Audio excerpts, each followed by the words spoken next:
Trawler ডুবে নিখোঁজের দুদিন পর কক্সবাজারের সাগরে ভেসে উঠেছে এক জেলের মরদেহ। খবর পেয়ে উদ্ধার করে পুলিশ।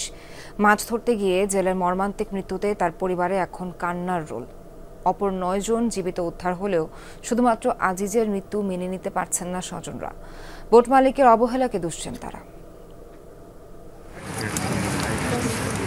শুক্রবার সকালে দক্ষিণ ধুরুং সৈকত এলাকায় মরদেহ ভাসছে খবর পেয়ে উদ্ধার করে পুলিশ। মরদেহটি দুদিন ধরে নিখোঁজ জেলে আজিজুল হকের বলে শনাক্ত করে পরিবারের সদস্যরা। তাদের অভিযোগ, নিখোঁজের পর থেকে ট্রলার মালিকের ভূমিকা রহস্যজনক। উদ্ধার তৎপরতা ছিল না তার, থানায় জিডিও করেননি।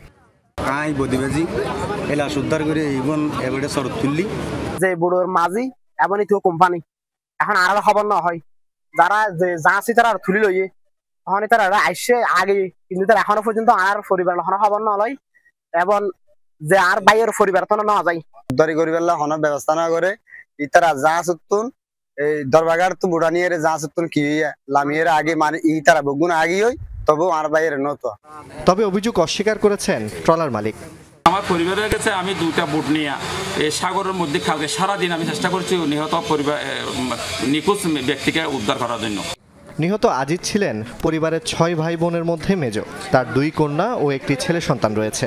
মাছ ধরতে গিয়ে আজিজের মর্মান্তিক মৃত্যুতে পরিবারে এখন কান্নার রোল পড়েছে।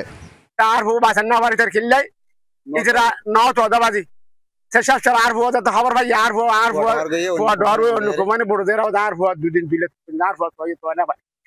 ময়নাতদন্তের পর মরদেহ পরিবারের কাছে হস্তান্তর করার কথা জানিয়েছে পুলিশ।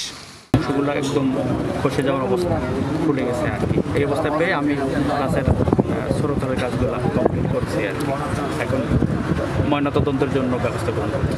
গত মঙ্গলবার সকালে কুতুবদিয়ার দক্ষিণ ধুরুং এলাকা থেকে এফবি আল্লাহদান নামে একটি ট্রলার নিয়ে বঙ্গোপসাগরে মাছ ধরতে যায় 10 মাঝি মাল্লা। পরদিন সকালে প্রচণ্ড ঢেউয়ের কারণে ইঞ্জিন বিকল হয়ে একটি জাহাজের সাথে ধাক্কা লেগে ট্রলারটি ডুবে যায়। এ সময় 9 মাঝি মাল্লা অন্য ট্রলারের সহায়তায় বেঁচে গেলেও নিখোঁজ ছিলেন আজিজ। জোবাইর ইবনে শাহাদাত, যমুনা নিউজ।